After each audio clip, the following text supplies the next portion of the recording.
गांव की गलियों में सन्नाटा इतना गहरा था कि दूर कहीं किसी कुत्ते के रोने की आवाज भी दिल को दहला देती थी। लेकिन बिंदादीन की आंखों में नींद का नामो निशान नहीं था। वो अपनी फूस की झोपड़ी के बाहर टूटी हुई खटिया पर बैठा आसमान की ओर टकटकी लगाए था। आसमान साफ नहीं था। बादलों की एक काली चादर ने चांद को निगल लिया था। हवा में एक अजीब सी ठंडक और नमी थी। शहर वालों के लिए ये सुहाना मौसम हो सकता था, लेकिन बिंदादीन के लिए ये कयामत की दस्तक थी। उसके माथे पर पसीने की बूंदें चमक रही थीं ठंड के बावजूद। उसके माथे की ये लकीरें उसके खेत की मेड़ों से कहीं ज्यादा गहरी और उलझी हुई थीं। हर लकीर में एक कर्ज, एक अधूरी इच्छा और एक डर छिपा था। मिट्टी का मोह और कर्ज का बोझ। बिंदादीन के पास कुल जमा 3 बीघे जमीन थी। ये सिर्फ जमीन का टुकड़ा नहीं था, उसका वजूद था। इस साल उसने अपनी पूरी ताकत झोंक दी थी। बेटी की शादी के लिए बचाए थोड़े से गहने गिरवी रखकर उसने खाद और बीज खरीदे थे। साहूकार की डायरी में उसका नाम सबसे ऊपर था और सूद का कांटा हर बीतते दिन के साथ उसके कलेजे में गहरे धंसता जा रहा था। खेत में गेहूं की फसल लहलहा रही थी। सुनहरी बालियां धीरे धीरे अपना सिर भारी कर रही थीं, मानो बिंदादीन को भरोसा दिला रही हों कि सब ठीक हो जाएगा। लेकिन आज की रात हवा का रुख कुछ और ही कह रहा था। अचानक एक ठंडी लहर चली। बिंदादीन सिहर उठा। उसने अपने फटे हुए अंगोछे को कंधे पर कस लिया। उसे याद आया कि कैसे पिछले साल इसी वक्त ओले गिरे थे और पूरी फसल मिट्टी में मिल गई थी। उस रात उसकी पत्नी पार्वती ने बिना खाए सो जाने का नाटक किया था ताकि बच्चे पेट भर सकें। वो मंजर याद आते ही बिंदादीन की मुट्ठियां भिंच गईं। जब आसमान रोने लगा, तभी टप टप पहली बूंद बिंदादीन के गाल पर गिरी।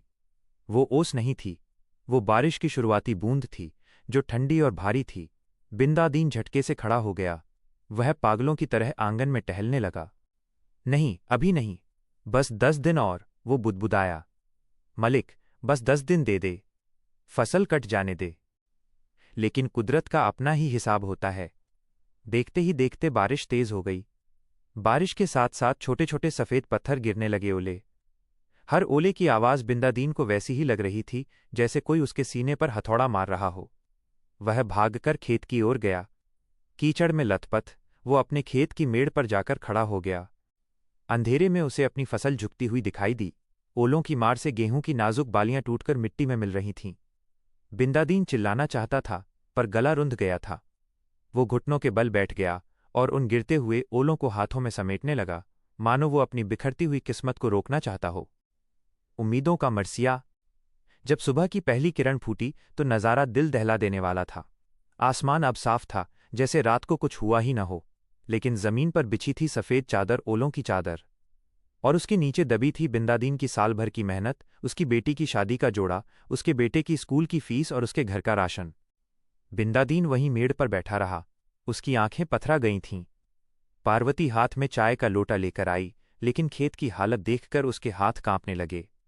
लोटा नीचे गिर गया और चाय मिट्टी में मिल गई, बिल्कुल उनकी तकदीर की तरह। सब खत्म हो गया पार्वती। बिंदादीन की आवाज में कोई भावना नहीं थी। वो किसी लाश की तरह बोल रहा था। गांव के अन्य किसान भी अपने अपने खेतों पर जमा होने लगे थे। हर चेहरे पर वही वीरानी थी। कोई रो रहा था, कोई खामोश था। तहसीलदार के आने की बातें हो रही थीं, मुआवजे के फॉर्म भरने की चर्चा थी। लेकिन बिंदादीन जानता था कि सरकार की फाइलें रेंगती हैं और साहूकार का तकाजा बिजली की तरह गिरता है। लकीरों का सच। बिंदादीन घर लौटा। उसकी बूढ़ी माँ कोने में बैठी माला जप रही थी। उसे लगा कि भगवान सुन लेगा। लेकिन बिंदादीन को अब भगवान से ज्यादा डर उस कागज से लग रहा था जिस पर उसने अंगूठा लगाया था। उस रात फिर आसमान से ओस गिरने लगी, लेकिन बिंदादीन के लिए वो अब भी चिंता ही थी। वो अपनी खटिया पर लेटा छत की बल्लियों को देख रहा था। उसे अपनी जमीन जाती हुई दिख रही थी। उसे दिख रहा था कि कैसे उसे शहर जाकर मजदूरी करनी पड़ेगी, कैसे उसे किसी ऊंची हवेली के बाहर हाथ फैलाने पड़ेंगे। पर किसान की रगों में खून नहीं, मिट्टी का मोह दौड़ता है। वो टूट सकता है, पर जमीन से अलग नहीं हो सकता। एक नई सुबह की ओर। 2 दिन बाद बिंदादीन ने हल उठाया। पार्वती ने चौंक कर पूछा, अभी तो सब बर्बाद हुआ है, अब क्या करोगे? बिंदादीन ने अपने माथे की उन गहरी लकीरों को पोंछा और कहा, फसल मर गई है, उम्मीद नहीं। अभी भी कुछ समय है, छोटी मूंग बो दूंगा, शायद मिट्टी को मुझ पर तरस आ जाए। ये कहानी किसी एक बिंदादीन की नहीं है।